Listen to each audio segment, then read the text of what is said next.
За ингээд шаардлаа, хууль нь байж байна. Ихэнх голцоо одоо хууль бол байдаг шүү дээ. Их боломжуудыг нээгээд өгсөн. Яг одоо ингээд бодит байдал дээр очиод хууль хэрэгжүүлэхээр хүндрэл тулгарлаа. Мэдээлэл өгөхгүй байна. Нэг рүүгээ явуулж байна гэж бодъё. Тэгвэл энэ тохиолдолд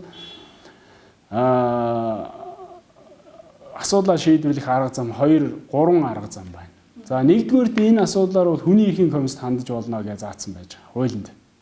Ямар хуулийг ярьж байгааг хөө би дахиад нөгөө мэдээллийн ил тод байдал, мэдээлэл авах эрхийн тухай хууль, шилэн дансны тухай хууль, тийм ээ? Төсөө хөрөнгөтэй холбоотой шилэн данс.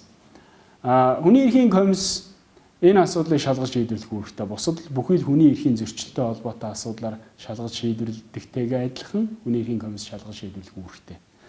Эсвэл иргэний шүүхэд хандж болно. Эсвэл захиргааны шүүхэд хандж болно. За тэгэхээр яах нь вэхээр хэрвээ мэдээлэл шаардсан мэдээллийг өгөхгүй одоо эсвэл хийдэг тийм ээ? Одоо чимээгүй таг болдог, өргөдөлт нь хариу өгдөггүй, хугацааг нь одоо өргөдөл хариу өгөх хугацаа гэж байгаа шүү. Хугацааг нь хэтрүүлдэг. Эсвэл одоо бүр татгалздаг ийм тохиолдолд бол захиргааны шүүхэд хандж болох нэ гэж ойлгож болох нь байна, тийм ээ?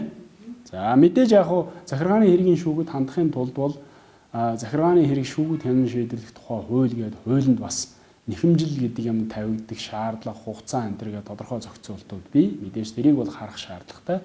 Тэнд заасан шаардлагыг бол хангасан байх учиртай.